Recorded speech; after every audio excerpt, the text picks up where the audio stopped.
Hey guys, my name is Nora Franche, and welcome to the podcast Grateful Blessed Mess, daily reflections for those in the 12 steps.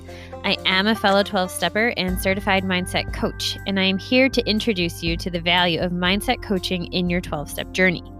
So if you feel like you are stuck in the steps, if you're slipping and sliding with your abstinence, mindset coaching may help you as it did me, and you can find me at catholicmindsetcoaching.com. These episodes are meant to invite you in to consider the truths of 12-step wisdom and to join in the very real struggle of living them in action. I hope that it feels almost like a mini meeting, and I invite you to contribute your own share on the Grateful Blessedness Facebook group to keep the discussion going. My comments are based on my own experience, so feel free to take what you like and leave the rest. But my hope is to encourage you on your own daily 12-step journey. As they say, you cannot stay clean on yesterday's shower. So without further ado, let's begin.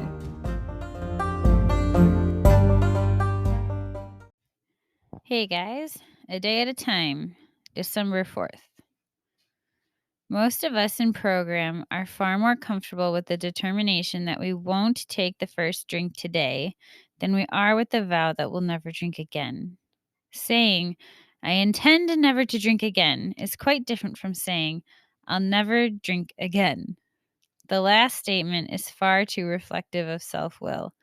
It doesn't leave much room for the idea that a higher power will remove our obsession to drink or use if we practice the program's 12 steps one day at a time. Will I continue to fight against complacency, realizing that I'll always be just one drink away from disaster? Today I pray. Never again demands too binding a commitment, even for the strongest among us. Our past lives were full of never agains and won't evers, promises that were broken before the next dawn. May I, for now, set my sights on just one straight, sober day at a time. Today I will remember, never say never again. Wow, I really like that. I've never quite heard a share like that.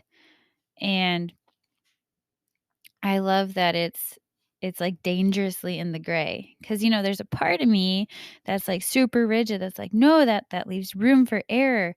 And that's the beauty of the disease. It's like it's that paradox again of like, only by admitting we're powerless can we finally find strength. It's like only in admitting, only in having the goal of staying sober for today can I end up almost accidentally living a life where in fact it happens never again. Because that's not the goal, that's a gift. And that's the whole thing, is that when we make the gift our goal, we make it about ourselves and we leave our higher power out of it. And then it doesn't work.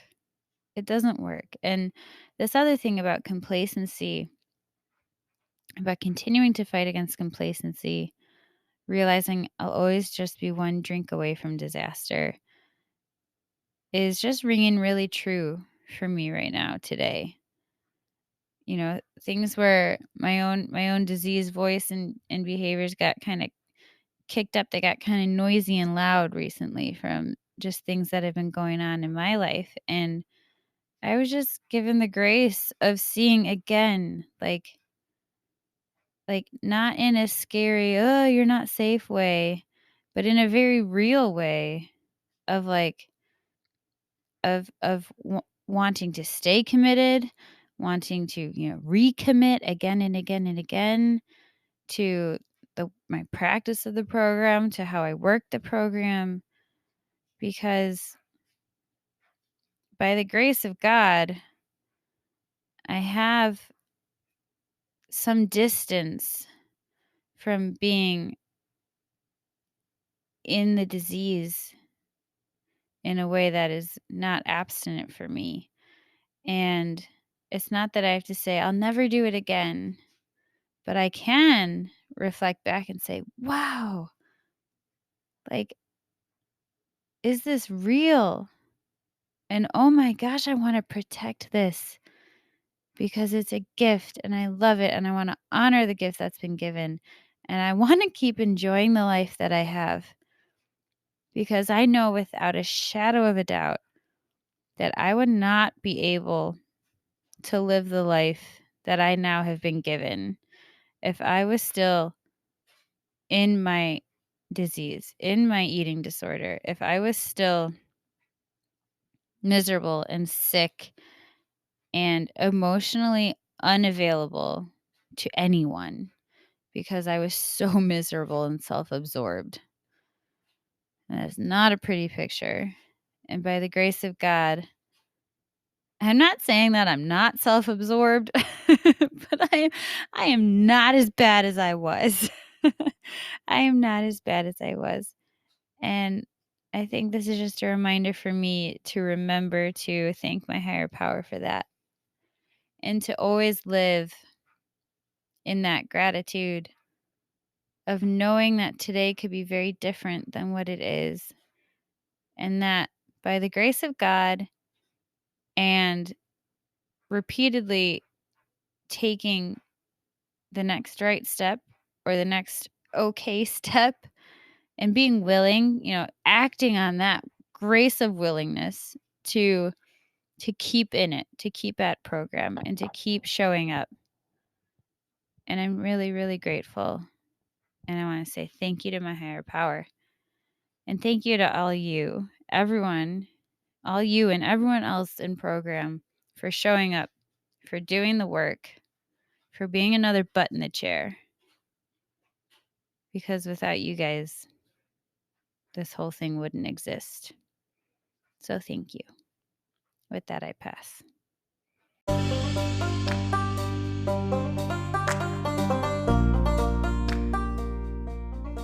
Thank you so much for listening to today's episode. If you feel that mindset coaching could help you on your 12-step journey, please feel free to reach out and find me at catholicmindsetcoaching.com. This is not a replacement for 12-step work. This is something outside of the 12 steps. It is simply something that has a heart for the 12 steps and those who are in it. And so, welcome. If you're here, chances are you may also be a bit of a mess. And I hope that you can learn to find some gratitude in the blessings that have come from your messes.